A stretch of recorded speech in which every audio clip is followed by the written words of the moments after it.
بسم الله الرحمن الرحيم والطور وكتاب مسطور في رق منشور والبيت المعمور والسقف المرفوع والبحر المسجور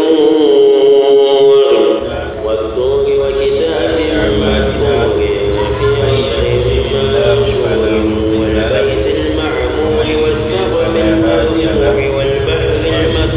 لا إله إلا الله وحده لا شريك له وأشهد أن محمدا عبده ورسوله صلى الله عليه وعلى آله وأصحابه ومن تبعهم بإحسان إلى يوم الدين وسلم تسليما كثيرا وبعد السلام عليكم ورحمة الله وبركاته. الحمد لله après c'est loin d'Allah qui est uniquement le souci. Nous témoignons qu'il n'y a point de dignité digne d'être adoré en dehors d'Allah. Et nous témoignons également que Muhammad alayhi salam est son envoyé, son serviteur, celui qui suit ce prophète dans sa aqida, dans les théories, dans les mu'amalat, sera guidé, ne sera jamais égaré. Mais celui qui suit plutôt sa passion dans la aqida ou bien dans d'autres recommandations religieuses, c'est que tu seras égaré. Raison pour laquelle parmi les grands actes qu'on doit saisir en islam afin de ne pas être égaré, il y a la aqida. Car lorsque quelqu'un a un problème au niveau de la aqida du tawhid, ne fait pas l'erreur de mourir avec. Car si tu meurs avec l'erreur de la aqida, l'erreur du tawhid, c'est que ta vie est foutue auprès d'Allah. Un peu comme un élève qui est à l'école, en matière de base, ça te dépasse, tu as des problèmes là-bas. Sache que l'examen que tu prépares, c'est déjà en danger.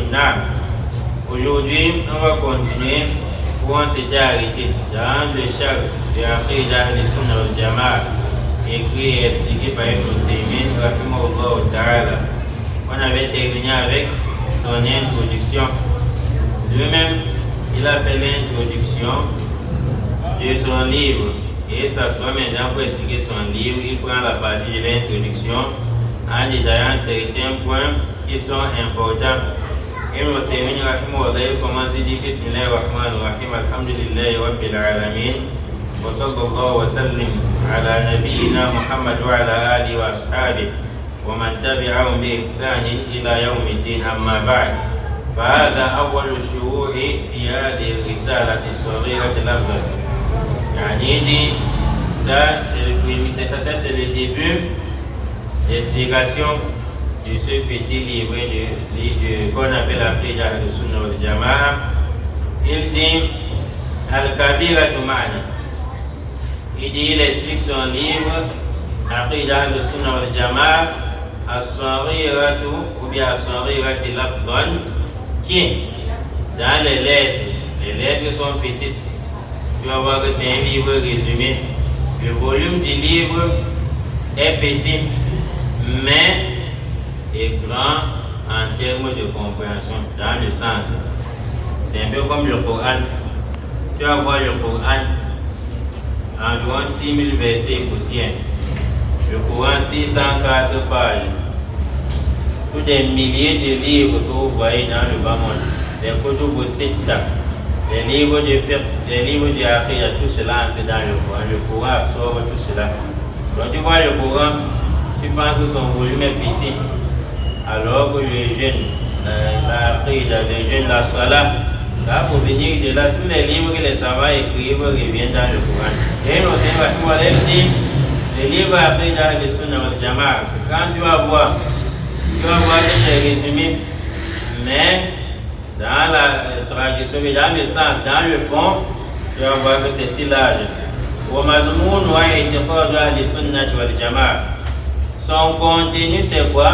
C'est l'Aqida, le dogme des Ahl Sunnah, des gens de la Sunna du prophète alayhi salam wal Jama'a, qui sont aussi ceux qui se réunissent sur la vérité. Nous avions dit précédemment lors de la première assise que lorsqu'on dit Ahl Sunnah wal Jama'a, Ahlul Sunna veut dire les gens de la Sunna. Les gens de la Sunna du prophète alayhi salatu wassalam, car ce nom ne provient pas du hasard. Parce que quelqu'un va dire, ouais, le dalil qui indique que vous serez les gens de la Sunna. Le prophète a dit, alaykum bi sunnati. À vous, ma Sunna. Donc, renseignez-vous sur ma sunnati al-khulafa ar-rashidin. Maintenant, il y a eu beaucoup de bidas, beaucoup de divisions, beaucoup de divergences dans la religion. Tu vois quelqu'un est égaré, dit toujours qu'il est musulman. Tu vois quelqu'un est égaré, qui dit qu'il est guidé. Il va falloir différencier les gens. On a dit Ahlul Sunna. Pourquoi Ahlul Sunna, les gens de la Sunna? Pourquoi ce nom? Tout simplement parce qu'il y a des gens qui disent que les hadiths sont préfabriqués. Ils ne suivent pas les hadiths. Mais quand ils ne suivent pas les hadiths, et qu'on est mélangeant, pris ensemble à la mosquée, on va le voir et nous confondre à eux. On dit maintenant Ahlul Sunna. Les gens de la Sunna qui suivent la Sunna du prophète alayhi salatu wassalam. Quand on va dire Ahlul Sunna, on va facilement détecter que ceux qui suivent le Coran et les hadiths qui sont les paroles et actes du prophète alayhi salatu wassalam. Et Wal Jama'a veut dire quoi? Al Jama'a c'est le groupe, comme on dit Salatul Jama'a. Ne dites pas Salatul Jam'u lorsqu'on effectue la prière en groupe. Salatul Jam'u ou bien le Jam'u, c'est lorsqu'on prie Maghrib et Isha. C'est ça qu'on appelle le Jam'u. Et Al Jama'a, c'est la prière où on effectue en un grand nombre. Donc on dit Ahlul Sunna wal Jama'a. Les gens de la Sunna wal Jama'a et wa Ahlul Jama'a. Et les gens qui se réunissent sur quoi? Sur la vérité. C'est donc dire, si quelqu'un pense être parmi les Ahlul Sunna wal Jama'a, lorsqu'il y a divergence dans la religion, lorsqu'il y a divergence entre les savants, tu te réunis plutôt sur le faux, tu te réunis plutôt sur le camouflage, sache que tu n'as pas les marques des Ahlul Sunna wal Jama'a. Car les plus prédécesseurs, ils nous ont enjoint parmi eux, ils ont dit, sois sur la vérité même si tu es seul. Sois sur la vérité même si tu es seul. Ne vois pas qu'il y a une masse là-bas, une masse de l'autre côté, ils sont réunis dans le faux. Et que cela détrompe. Nous avions eu à prendre des exemples, parmi lesquels l'autre, alayhi salatu wassalam, Allah dit fama wajadna fiha ghayra baytin min al-muslimin. Lorsqu'Allah envoie les anges exterminer le peuple de l'autre, Allah dit dans la cité où on avait envoyé l'autre transmettre le message d'Allah, on n'avait vu aucune maison qui avait cru en Allah sauf la maison de l'autre.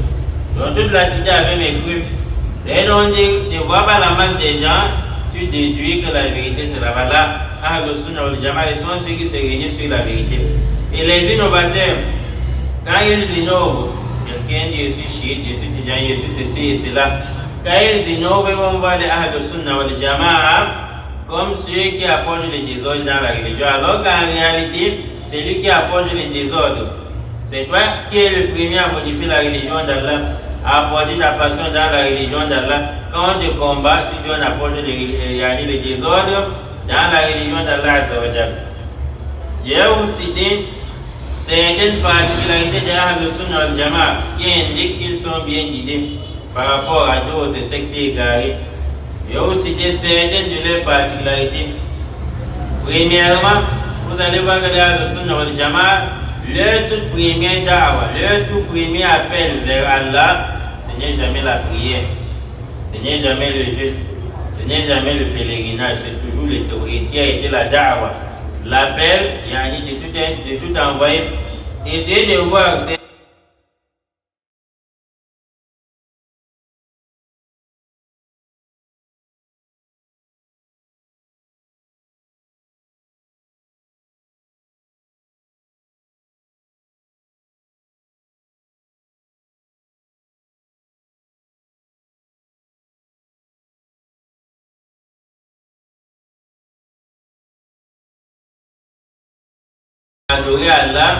Adorez Allah et adorez Allah, écartez-vous du tombeau. Écartez-vous des idoles, des fausses divinités. Qu'est-ce qui indique dans ce verset que je viens de réciter? Que adorer Allah signifie unifier Allah, c'est le tawhid. Ce qui indique dans le verset adorer Allah, écartez-vous des fausses divinités. Ce qui indique dans le verset que le message adorer Allah signifie unifier Allah. C'est où Allah dit écartez-vous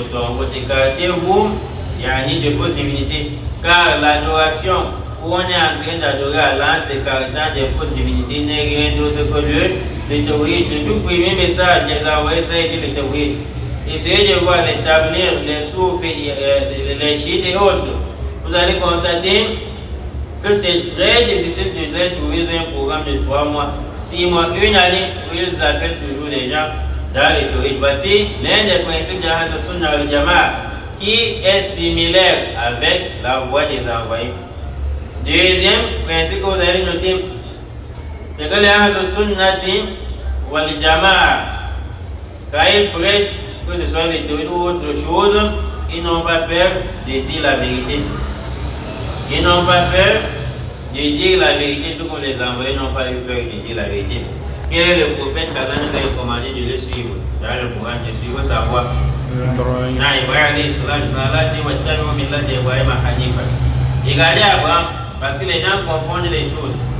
Quand il faut être dur, les gens confondent cela que nous, on a demandé de respecter les gens, de respecter les parents, de respecter. Sachez qu'il y a un moment où on doit être ici, à un certain niveau, la douceur ne marche plus.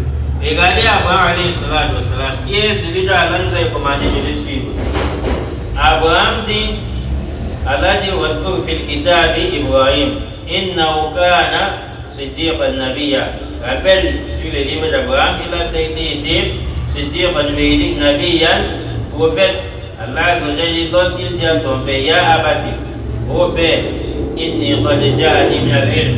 C'est de j'ai reçu une science, ma lam ya'tika, quand tu n'as pas reçu, fattabi'ni ahdika siratan sawiyya. Suis-moi pour que je te guide vers le droit chemin. Suis-moi pour que je te guide vers le droit chemin. C'est-à-dire, suis-moi en abandonnant les idoles que tu adores, je te guide vers le droit chemin. Et il n'y a aucun droit chemin sans tawhid. Donc, quel qu'en soit le chemin que tu as emprunté, il n'y a pas de tawhid, ce n'est pas le droit chemin. Regardez comment ça parle tous dans la soirée de Mariam. Il dit, Ya abati la ta'budi shaytan, ô père, n'adore pas le diable, inna shaytana kana lirrahmani asiya. Ya abati, il parle avec le seul. Ya abati inni akhafu an yamassaka adhabun min ar-rahman. Ô père, j'ai peur à ce que le châtiment de la part du tout miséricordieux te saisisse. J'ai peur à ce que cela ne te saisisse yawm al-qiyamah. Et la sagesse pour laquelle la parole d'Abraham est tous ici. Parce que, wallahu a'lam, dans la soirée de Mariam, l'introduction de la soirée de Mariam, ça commence avec l'histoire de l'enfant. Zacharie demande un enfant. Allah dit où Allah fait que cet enfant soit agréé auprès de toi. Le début de la soirée de Mariam, ça concerne l'enfant, le milieu de l'enfant, et la fin c'est l'enfant. Dans la page 311, soirée de Mariam, ça revient sur l'enfant, ils ont dit à Allah que tu miséricordieux à un enfant. Donc quand Zacharie a dit à Allah, fais à ce que cet enfant soit agréable auprès de toi. Rappelons-nous que dans un hadith, le prophète dit d'Allah fi ridal walidin wa sakhatullah fi sakhatil walidin. L'agrément d'Allah se situe dans l'agrément des deux parents, ainsi que sa colère. Et regardez la sagesse, quand il a dit à Allah faire ce qu'il soit agréé, tu ne peux jamais être agréé sans que tu ne sois agréé auprès de tes parents. Allah dit, Ya Yahya, khudh al-kitaba bi quwwa, Allah fait les lois de Yahya. Allah dit, wa barran bi walidayhi wa lam yakun jabbaran shaqiyya. Allah dit, wa barran bi walidayhi. Yahya obéissait à ses parents. Allah a cité les qualités qui sont des qualités dont lorsque tu tombes dessus, tu auras la demande d'Allah qui a été l'invocation de Zacharie. Donc ça commence par les enfants. Et pour être agréé, le fond c'est quoi? Tes parents doivent t'aimer. Tes parents doivent t'agréer afin que tu ne sois agréé auprès d'Allah.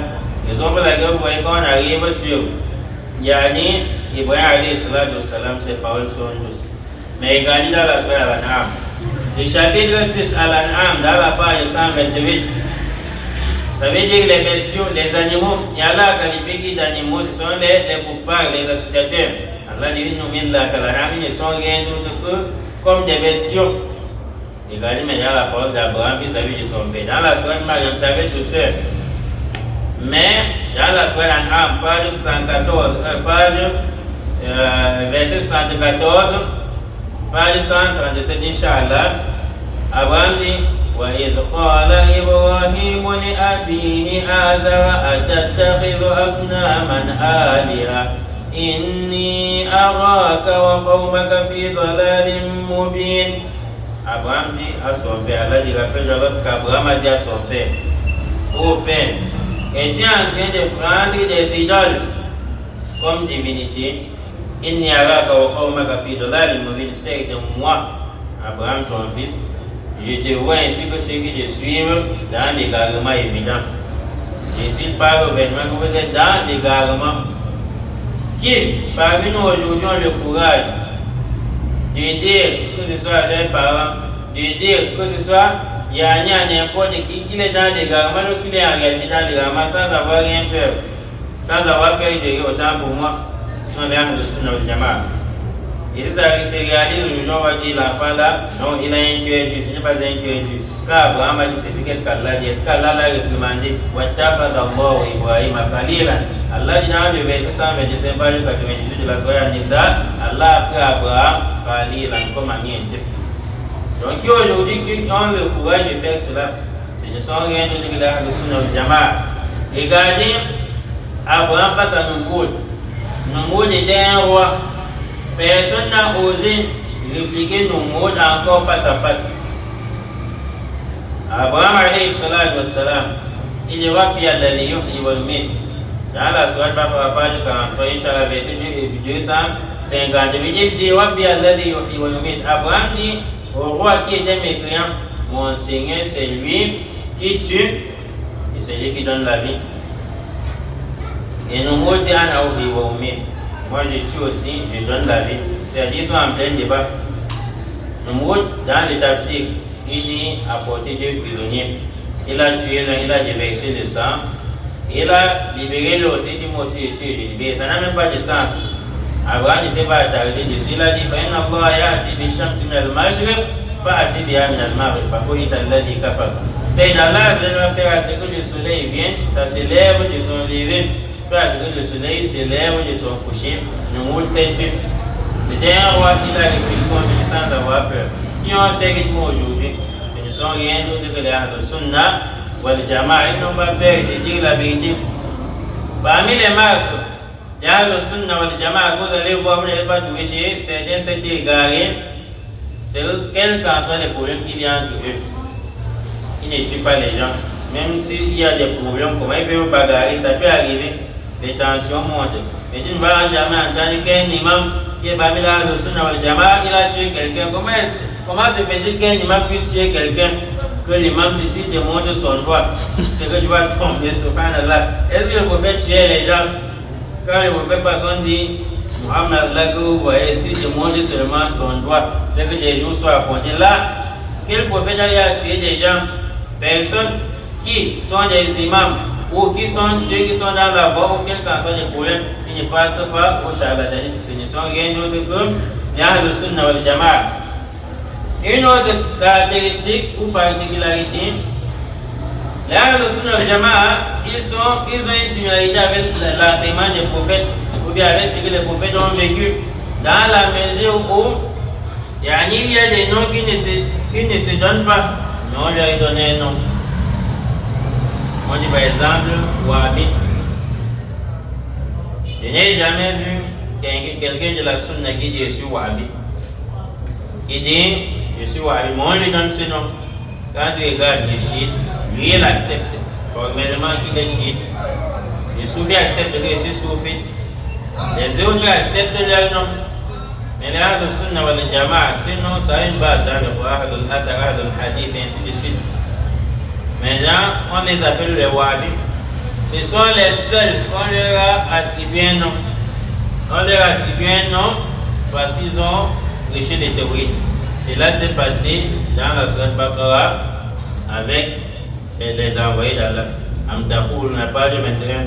Am taquluna inna Ibrahima wa Ismaïla wa Ishaqa wa Yaqub wa al-Asbaq kanu hudan wa nasara. D'autres disent Abraham était juif. Certains disent qu'il était chrétien. Allah est tout en train de dire que Abraham, Ismaël et Ishaq, les Yaqub étaient des juifs. D'autres disent qu'ils étaient des chrétiens. Pour l'âge de Ma'ala Muhammad, dis-leur, êtes-vous plus savants sur cela ou bien c'est Allah? Tout comme aujourd'hui, est toujours en train de dire que ceux qui appellent vers les théories qui sont dans le Sunna wal Jama'a, ils sont des Wahhabis là. Quand ils ont dit cela sur Abraham, Allah Azza wa Jal, il a écarté ses paroles sur Abraham dans la Surah Al-Imran. Abraham n'a jamais été juif ni chrétien, tout comme tu vas accuser quelqu'un, yani de Wahhabi, tout simplement parce qu'il prêche le tawhid, yani, et le jour dernier, Allah Azza wa Jal, il est écarté ce nom sur lui, parce qu'il a une similarité avec les envoyés d'Allah. Donc, voici un peu ce qu'il peut dire. Mais s'il faut rajouter quelque chose, parmi les caractéristiques des Ahl-Sunnah wal Jama'a qui sont similaires avec ceux des envoyés d'Allah qui prouvent qu'ils sont guidés, c'est difficile de voir les gens de la Bida qu'on les a chassés de leurs concessions. Mais les Ahl-Sunnah wal Jama'a, le père dit, sors de ma maison, quitte ma maison. Et c'est ce que le père d'Abraham a dit à Abraham dans la Surah Maryam. وَاهْجُرْنِي مَلِيًّا قَالَ سَلَامٌ عَلَيْكَ سَأَسْتَغْفِرُ لَكَ رَبِّي إِنَّهُ كَانَ بِي حَفِيًّا وَأَعْتَزِلُكُمْ وَمَا تَدْعُونَ مِن دُونِ اللَّهِ وَأَدْعُو رَبِّي عَسَىٰ أَلَّا أَكُونَ بِدُعَاءِ رَبِّي شَقِيًّا. Il dit وَأَعْتَزِلُكُمْ. Je peux aller وَاهْجُرْنِي مَلِيًّا, éloigne-toi de moi. Il l'a chassé. Il dit salam alayka, que la bien soit sur toi. Le prophète Muhammad alayhi salatu wa salam, il parlait faire quoi à Médine? Il avait volé, il était tombé dans la fornication, est-ce qu'il avait pris la femme d'autrui? Est-ce qu'on lui avait confié quelque chose? Il a mangé. Est-ce qu'il avait bouffé la tontine? On réclame, il ne donne pas. Est-ce qu'il avait tué? Est-ce qu'il avait insulté quelqu'un? Est-ce qu'il avait eu un mauvais comportement? Est-ce qu'il avait mal prêché? Est-ce qu'il avait une mauvaise manière de prêcher? Est-ce qu'il n'avait pas la sagesse pour prêcher? Pourquoi aujourd'hui on a la sagesse plus que lui? La réponse c'est non. Vous faites été explicite de Makkah vers Médine. Et Allah Azza wa Jalla dit dans la Surah Al-Isra, vous allez voir cela, Inch'Allah, dans la page 289. Allah dit dans la Surah Al-Isra, vers la fin, après le verset 70, voilà, Allah Azza wa Jalla dit, les gens ont voulu que toi, Muhammad, tu dises le contraire, parce qu'Allah Azza wa Jalla veut. Ils vont te prendre pour ami intime. Allah dit, si tu modifies la parole d'Allah, Allah devrait te faire goûter les châtiments doubles dans ce moment et dans l'au-delà. Allah dit, ils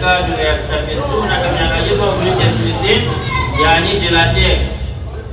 Ils ont voulu t'éloigner de la terre. Et c'est ce qui arrive aujourd'hui à Ahl-Sunnah wal Jama'a. Il y a des gens dont leurs parents les ont chassés. Ils dorment dans des mosquées, cherchent où ils vont dormir. Ne voyez-vous pas cette similarité entre les Ahl-Sunnah wal Jama'a et celui d'avant des Ahl-Sunnah parmi les similarités avec les prophètes? Les Ahl-Sunnah wal Jama'a, ils préfèrent être seuls sur la vérité sans suivre les pas des gens. Comme le prophète alayhi salatu wa sallam, il a dit, on lui a présenté des peuples, des communautés, tels que ça sera les jours derniers.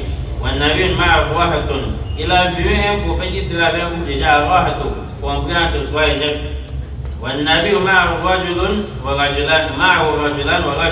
Un prophète va passer les jours derniers, il a 2 hommes derrière lui, il a un seul homme. Un autre envoyé viendra le jour dernier, il n'est suivi par personne. Personne ne l'a suivi. Mais est-ce que le fait de ne pas être suivi par qui que ce soit, ça a empêché le prophète de demeurer sur sa position et rester seul? Non, ça ne l'a pas empêché. Les Ahl-Sunnah wal Jama'a sont des gens lorsqu'ils se cramponnent sur la Sunna, même si personne ne les suit, les coule. Voilà comment on doit être. Vous allez voir que ces caractéristiques, c'est difficile de voir chez les gens de la Bida qu'Allah nous guide. Nous avons besoin de la droiture. Et dit son livre, Madomoun wa I'tiqad Ahl-Sunnah wal Jama'a. Le contenu du livre, c'est l'aqida, le dogme d'Ahl-Sunnah wal Jama'a. Et il va dire à l'intérieur que ce dogme, ce n'est pas imaginé, ce n'est pas sous l'effet de la passion. C'est basé sur les kitabs et la sunna, les livres d'Allah et les hadiths du prophète alayhi salatu wa salam.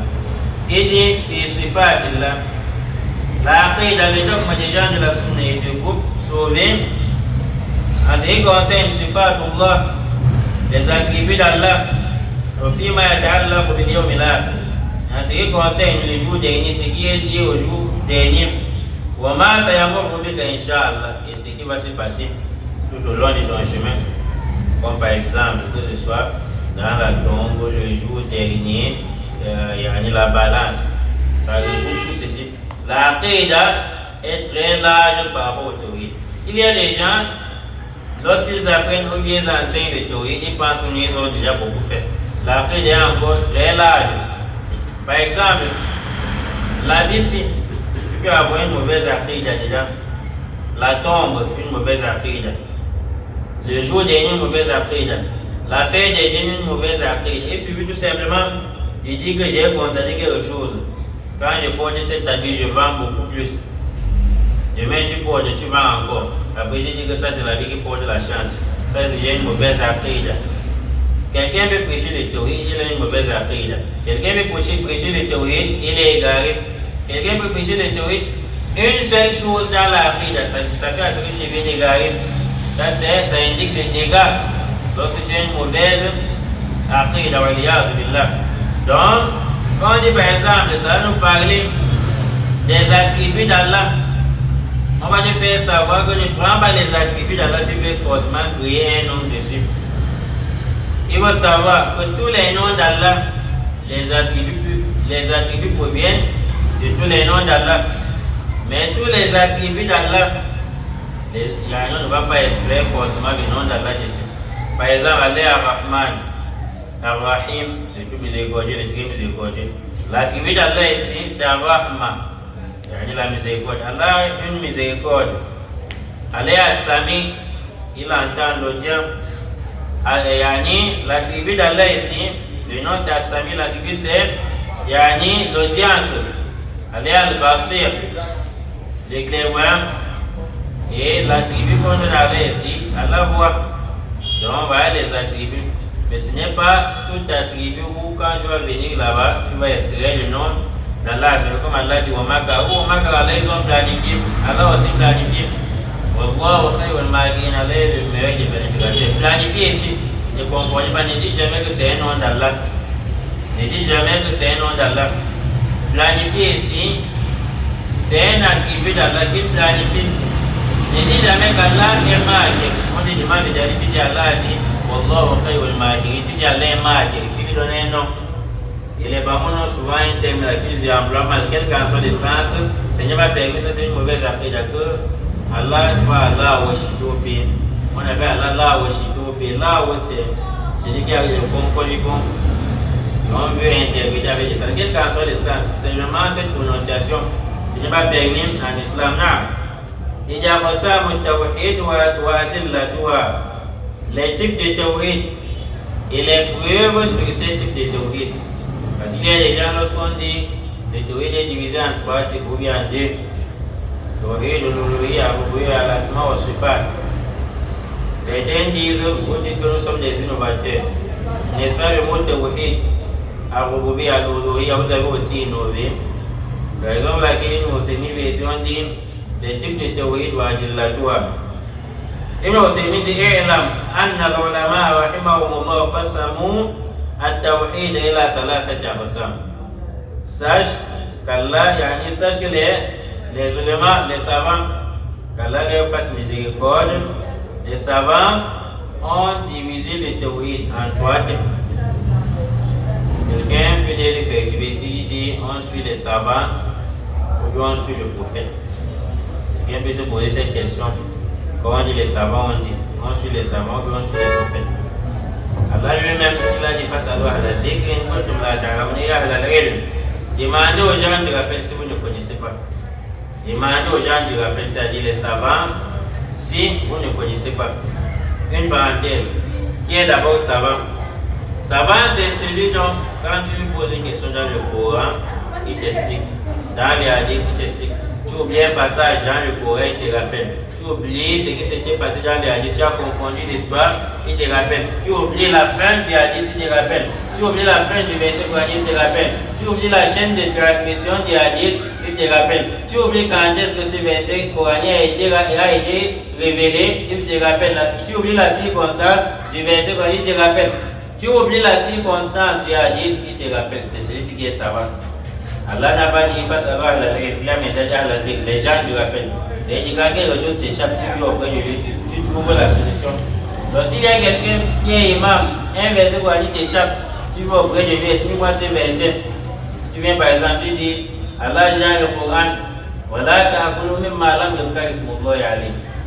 Dans la Sourate Maïda, Allah dit, on vous a rendu ici dans le verset 5 page 107. On vous a rendu ici votre âme, la vie n'a aucun guidage, aucun de là, votre âme, aucun de là. Parce que le verset qui indique que si un juif ou un chrétien égorge un animal, tu peux consommer. Regardez, après la Sourate Al-Maïda vient la Sourate Al-An'am. Dans la Sourate Al-An'am, Allah dit, voilà ta'akulu mimma lam yuzkar ismullahi alayhi. Ne mangez pas ce sur quoi on n'a pas mentionné le nom d'Allah. Dans la Sourate Maïda, on a autorisé ce que les chrétiens égorgent, les juifs égorgent, sachant qu'ils ne vont pas dire Bismillah. Dans la Sourate Maïda, on dit ne mangez pas ce sur quoi on n'a pas mentionné le nom d'Allah. On apporte ce verset, tu restes comme ça. Après, tu dis bon, c'est comme si en écrivant on avait fait l'erreur. Là, si tu commences comme ça, tu commences à douter, tu n'es pas savant. Le savant, c'est celui lorsqu'il y a ces gens dans la religion, on accorde auprès de toi, tu traites ce sujet. Là, les a appelés allotique. Ce tafsir, ça provient du mot ou bien de l'expression allotique, tel qu'Allah l'a dit. Allotique, ce sont les gens qui rappellent. Quand les choses échappent, les gens de la communauté reviennent vers eux. Allah dit demandez aux gens du rappel, c'est-à-dire aux savants, si vous ne connaissez pas. Donc, si on dit ici, les savants ont dit, sachez qu'Allah lui-même a dit demandez aux savants, si vous ne connaissez pas. Et ça prévient déjà que si un jour, les savants disent les conditions du Hajj, les conditions de la prière, ils disent les trois types de théories, ne disent plus que ça n'a pas un fondement. Parce qu'Allah, c'est le courrier, là, dit demander aux savants. Si vous ne connaissez pas, est-ce que Allah peut reconnaître que le Coran? Allah lui-même sait qu'on ne doit pas suivre notre parole en dehors du Coran, en dehors du hadith, mais lui-même dit demander aux savants. Est-ce que la parole d'un savant est un verset coranique ou un hadith? Non. Il peut dire une parole, mais qui provient du Coran et du hadith que tu ne voyais pas, alors que c'était visible auprès des savants. Non. Donc il dit demander aux savants si vous ne connaissez pas. C'est tout simplement parce que, même à l'école, entre vous les élèves, un enseignant, quand il finit d'enseigner, tu dis monsieur, il faut réexpliquer. On explique, tu ne comprends pas. Tu peux encore voir un élève parmi vous, tu dis explique-moi ceci. Parce que tu sais que l'élève qui sont au niveau dépasse mon niveau. Allah dit dans la Sourate Al-Muzammil, Inna sanulqi alayka qawlan thaqila, ô Muhammad, nous allons te donner, te révéler une parole lourde. Le Coran est une parole lourde. Le Coran est une parole lourde. Ce n'est pas n'importe qui lit le Coran, il comprend le Coran. Tu dois dire rapport auprès du savant. Quand tu dis rapport auprès du savant, comme il ne peut pas créer un verset coranique ni créer un hadith, il commence à déchiffrer ce qui est dans le Coran, ce qui est dans les hadiths, pour faciliter la compréhension. Il devient, les théories se divisent en trois types. Une théorie à Roubi, à l'Oloui, à la Simosubat et la porte, et d'ailleurs pour faciliter la tâche dans la compréhension. Et dit, les savants ont divisé les théories dans trois types. Premièrement, théorie de Rububiyya. Le théorie de Rububiyya, l'unicité d'Allah dans sa seigneurie. L'unicité d'Allah dans sa seigneurie. Il faut unifier dans la seigneurie. C'est donc dire on peut aussi avoir le shirk, l'association dans la seigneurie d'Allah. Comme il y a dit qu'il est tombé dans ce genre d'association dans le Coran.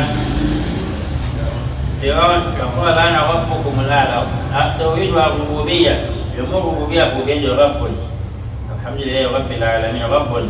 Tawhid al-Rububiyya, Tawhid Allah dans sa seigneurie. C'est lui Allah qui a administré toutes choses, c'est lui qui a créé toutes choses, il a administré toutes choses. C'est la parole à Jésus, il faut de Seigneur les frères. Et nous aussi, on tombe souvent dans ce genre de choses, dans le Rububiyya. Il dit, le monde c'est entre les mains des gens. Il y a des gens que s'ils décident de te coucher à terre, de te tuer, c'est qu'il va te tuer. Allah, ça c'est le shirk, dans le Rububiyya, ça c'est le shirk. وَلِلَّهِ مُلْكُ السَّمَاوَاتِ وَالْأَرْضِ وَاللَّهُ عَلَى كُلِّ شَيْءٍ قَدِيرٌ. Allah dit la royauté des cieux et de la terre appartient à Allah. Ça n'appartient pas au charlatan. La royauté des cieux de la terre, ça appartient à Allah. Si Allah dit ça appartient à Allah, tu dis que la vie, c'est entre les mains des gens. C'est entre les mains de qui? C'est entre les mains de qui? Ça appartient à Allah. Les gens ont été mécréés, ils sont morts. Et Allah demeure vivant. Si Allah mourait, wallahi, c'est qu'on devrait voir un désordre total. Après, tu restes sur le soleil, ça tombe sur terre, les étoiles tombent. Après, maintenant, la terre, ça se renverse. On déborde les limites de la terre, on ne sait plus où on se retrouve. Après. Lorsqu'il veut pleuvoir, il y a du désordre total. Tous les grands mécréants meurent, même les grands charlatans meurent, mais Allah ne meurt jamais. Allah dit la royauté des cieux de la terre, ça appartient à l'éviter d'associer Allah dans son rouboubiya. C'est la raison pour laquelle il y a certaines paroles que les gens disent. Quand ils veulent faire suivre les loges des rois, ils disent au roi, ah ouais, qui est comme toi? Ça c'est des chiens. Si dans ton budget rattaché fermement que nul n'est comme le roi, c'est le pauvre, tu n'es plus musulman. Et regardez, sur les théories, mais on doit apprendre les paroles comme Baba, tu dois encore apprendre comment parler à l'islam. Sinon, tu vas sortir de l'islam comme les blagues. Tu dis qui est comme toi, tu veux faire l'éloge des rois. La plupart des gens deviennent mécréants lorsqu'ils veulent faire l'éloge des rois. Mais si tu dis qui est comme toi au Cameroun, c'est le plus chiant. Qui est comme toi à Yaoundé, qui est comme toi à Fumban, c'est le plus chiant. Quand tu dis qui est comme toi à Fumban, par exemple, c'est que tu as limité son pouvoir. Mais quand tu dis qui est comme toi, c'est jusqu'à Allah, Allah n'aime pas comme lui. Et il est si grand qu'Allah, ça c'est le propre d'Allah. Et puis il dit d'associer Allah sur le rouboubiya. Il y a des gens, lorsqu'on leur fait une grâce, il dit ah merci, 100 000 si que tu m'as donné, 50 000 si que tu m'as donné, ça a beaucoup travaillé. Je partais en prison, j'avais dormi à famille, j'avais beaucoup de problèmes, je ne savais où commencer, je ne savais pas où commencer. Si ce n'était pas toi, ça c'est le shirk pour Allah. Allah n'est-il pas capable de faire à ce que, lorsque je vais te faire un défaut pour que tu résolves tes problèmes, que je fasse l'erreur, que ça va ailleurs? Allah n'est-il pas capable, lorsque je suis le président, je suis le ministre, tu dis comme tu m'as confié, il y a ton dossier, non, c'est 100% de réussite. Allah n'est-il pas capable de faire ce que j'oublie? Est-ce qu'il y a un remède, un médicament qu'on boit pour éviter d'oublier? Là, abadan. Allah est capable de faire ce que j'oublie. Allah n'est-il pas capable de faire ce que j'ai l'intention d'aller de faire un dépôt? Au cours du chemin que je fasse l'accident, c'est moi maintenant le prisonnier, tout l'argent là, ça revient chez moi.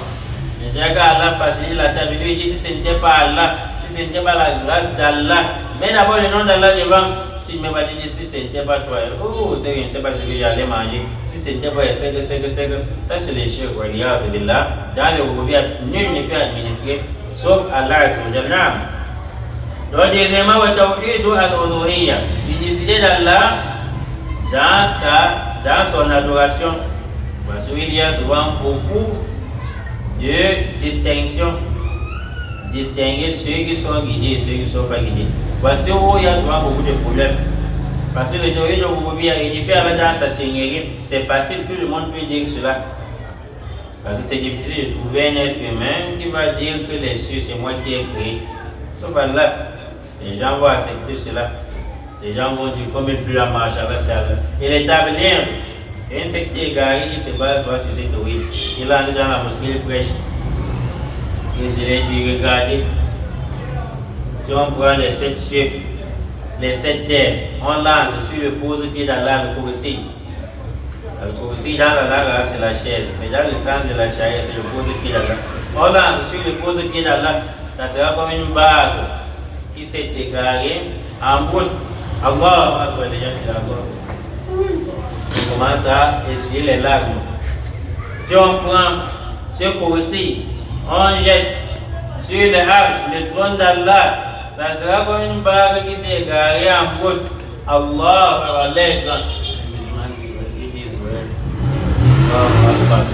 ouais, ça c'est pas le truc qui est entré en islam.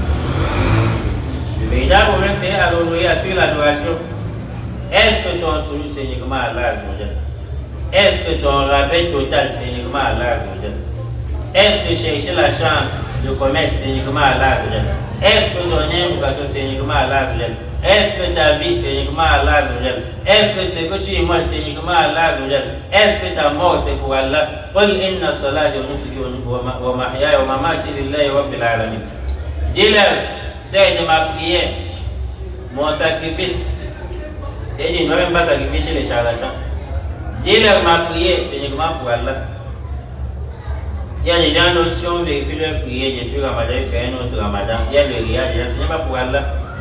Dis-leur, ma prière, il vient prier à la mosquée parce que comme c'est le mois de Ramadan, s'il ne vient pas prier, on va le remarquer. S'il ne vient pas prier, on va considérer qu'il vient seulement manger à la mosquée. C'est ça qui l'amène à la mosquée. Il y a des gens qui viennent prier le mois de Ramadan. Quand le mois-ci arrive au moins, quand tu ne vas pas à la mosquée, pour toi c'est boire trop. C'est-à-dire que ton adoration, parce qu'il y a le véritable problème. Tu as adoré Allah, tu as adoré les êtres humains. Dis-leur que ma prière au Muhammad à la fin de la soirée à la dame. Ou nous c'est que j'imole. Lillah, ça appartient uniquement à Allah, Rabbil Alamin. Donc ce que tu immoles, ça veut dire que tu ne dois jamais immoler auprès des charlatans. Nous avons connu des charlatans qui ont enterré les poules. Des gens qui parlaient voir des charlatans qui ont enterré les poules. Et la poule fait 3 jours sans mourir par des déterrés. Après ça, ils font des rituels. Wa mahyaya, dis-leur que ma vie appartient uniquement à Allah. Sur ce point, c'est un peu catastrophique. Ma vie appartient à Allah, c'est-à-dire je ne serai jamais dans une position où les gens se réunissent dans le faux, je les supporte. Je ne vais jamais défendre mon intérêt en islam sans défendre la vérité. Combien de savants aujourd'hui pensent avoir prêché les théories, pensent connaître les théories. Ma vie, c'est uniquement pour Allah, mais tout son sacrifice dans la vie. Quand il y a la vérité à dire, il commence à comprendre. Parce qu'il a peur de dire la vérité, et un don s'arrête sur son chemin. Il a peur de dire la vérité afin de perdre un gain. C'est donc dit ta vie n'est pas pour Allah. Je l'ai dit à l'ouïe, à l'adoration, pour l'unité d'Allah, dans son adoration, c'est où il y a souvent des problèmes. Combien de gens aujourd'hui parlent chez les charlatans, Shaitan les flatte, et ils disent, je ne parle pas comme ça pour gâter la chose de quelqu'un. Je parle seulement des petits malchanceux qui sont sur moi, je n'ai jamais tué quelqu'un pour me voir. Ce n'est pas un disant comme ceci qui va faire ce que tu sois, celui qui a une femme. Je ne refuse pas qu'Allah est là, mais c'est juste que la vie ici, même Allah a dit qu'il faut toquer jour, mais il ne va pas expliquer verset quoi. Allah a dit qu'il faut toquer, on ouvre. Toquer, on ouvre comment? Ce sont les charlatans qui vont ouvrir là. Donc c'est une mauvaise compréhension. Dans la hal, lorsque vous allez voir tout au long du chemin, vous allez constater que la plupart des problèmes sont souvent sur l'unicité d'Allah dans son adoration d'âme. Et nous aussi, il dit, de l'asma wa sifat. Unifier Allah dans ses noms et attributs. Unifier Allah dans ses noms et attributs. Ça veut dire quoi? Ça veut dire ne prends pas le nom complet d'Allah. Tu attribues à un être humain.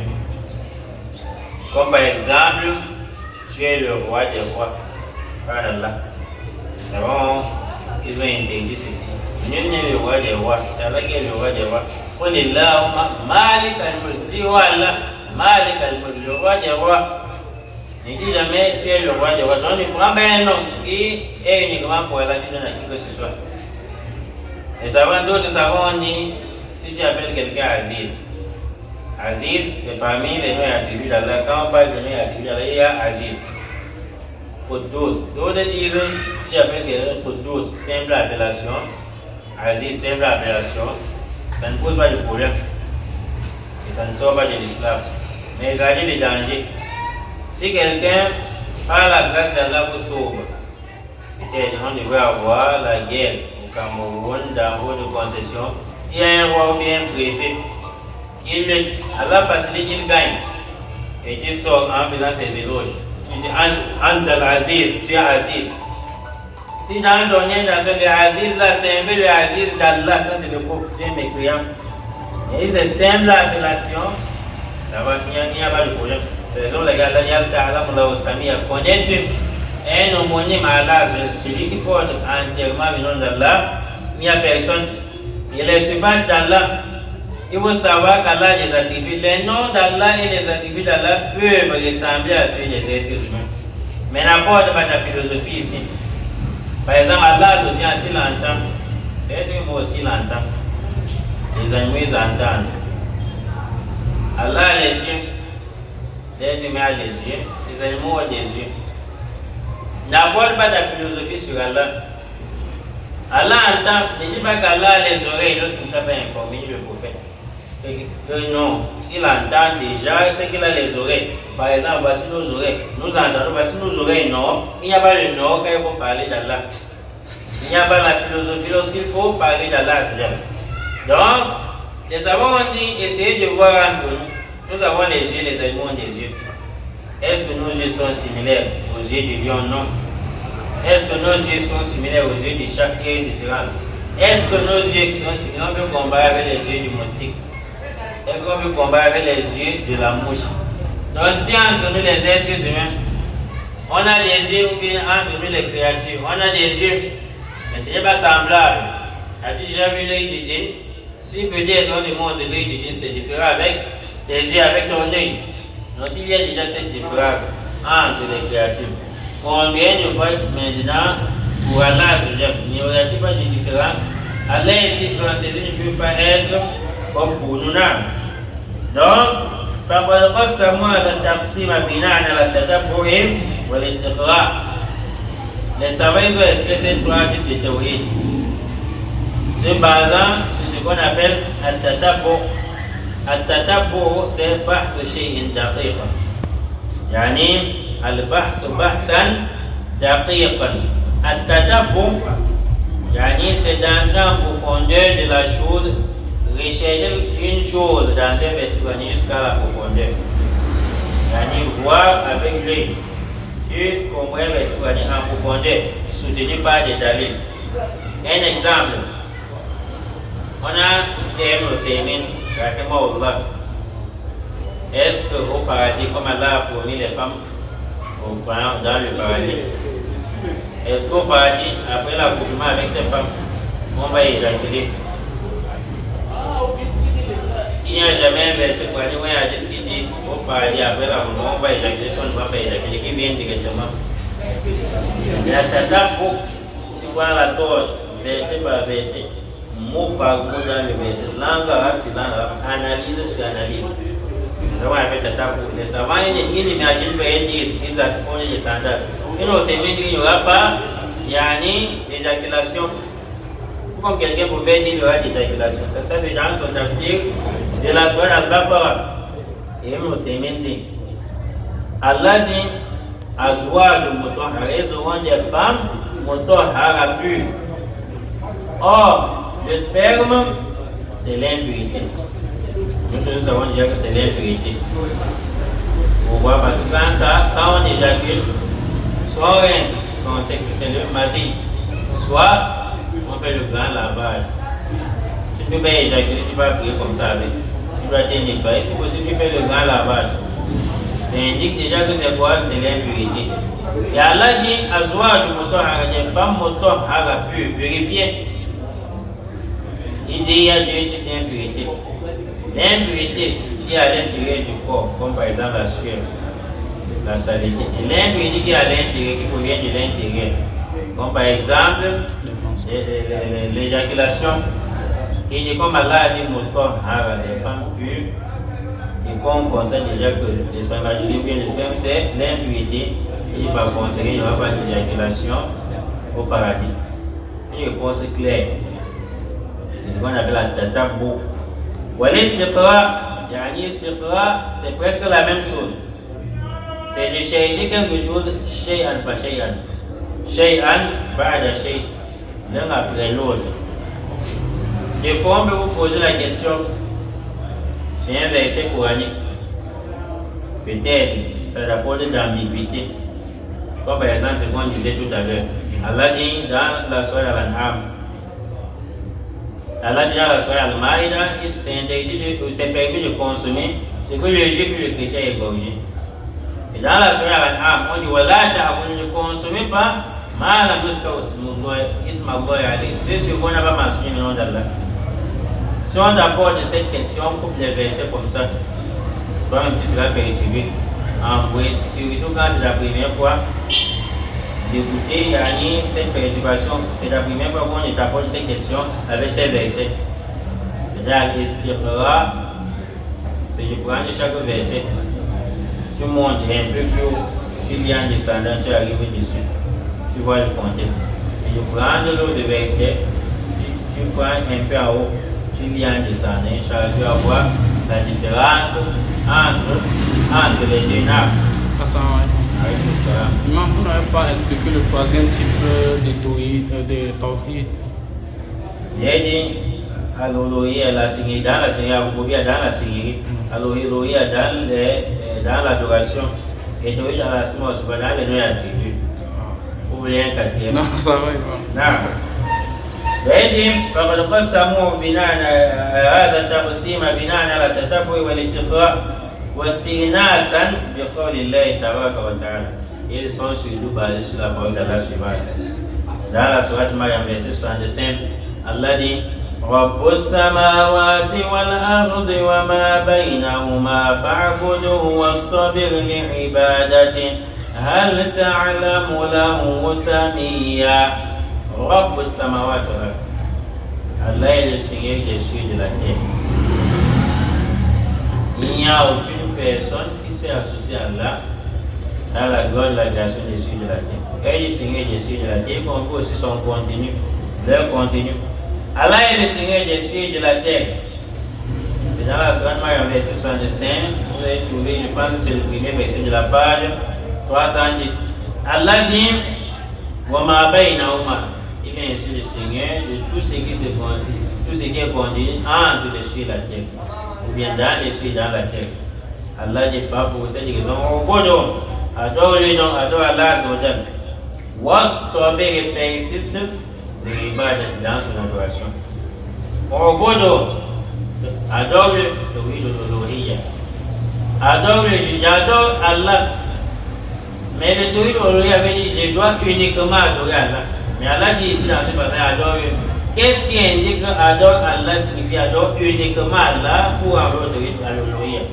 Le mot uniquement, vous n'allez pas voir directement dans le verset. Ce qui indique que adore Allah veut dire adore uniquement Allah, c'est ce qui précède dans le verset. Pourquoi il doit adorer uniquement Allah? C'est le moment où Allah peut dire c'est la diabolo. Je n'ai créé les gens et les humains que pour m'adorer. Diabolo veut dire que pour m'adorer uniquement. Le mot uniquement c'est parce qu'Allah nous a parlé de l'adoration. Il commence d'abord par la Seigneurie. Si maintenant nul n'a créé les cieux et la terre et son contenu, pareil que nous sommes le contenu. Si nul ne m'a créé à part Allah, Allah me rappelle cela, c'est-à-dire adore-le veut dire adore-lui uniquement. Parce qu'il n'y a pas de Dieu créateur. C'est le Tawhid al-Uluhiyya. Wastabir li ibadati hal ta'lamu lahu samia. Connais-tu l'homonyme à Allah? Connais-tu celui qui a le nom complet parfait d'Allah, qui peut porter le nom d'Allah parfaitement? La réponse c'est non. S'il n'y a pas un homonyme à Allah, dans ce nom il y a attribut. Il n'y a pas un roi des rois en dehors d'Allah. C'est non, si tu surnommes quelqu'un roi des rois, ça c'est le chèque. Tu as attribué un homonyme à Allah. Donc ceci c'est le Tawhid al-Uluhiyya, al-Rububiyya, al-Asma wa Sifat. Pour citer le début du Coran, c'est cette trois types de Tawhid, la fin c'est cette trois types de Tawhid. Maintenant, quelqu'un chez Fawzan, on dit cette trois types de Tawhid, est-ce que c'est la bid'a à l'innovation? Il a dit non. C'est au début de la phrase. Alhamdulillah, Rabbi al-Alamin. Louange à Allah, Seigneur de l'univers. Alors, ça c'est Tawhid al-Rububiyya, Rububiyya pour venir de Rabbi. Rabbi al-Alamin, Ar-Rahman, Ar-Rahim, Malik Yawmiddin. Ar-Rahman, Ar-Rahim, Malik.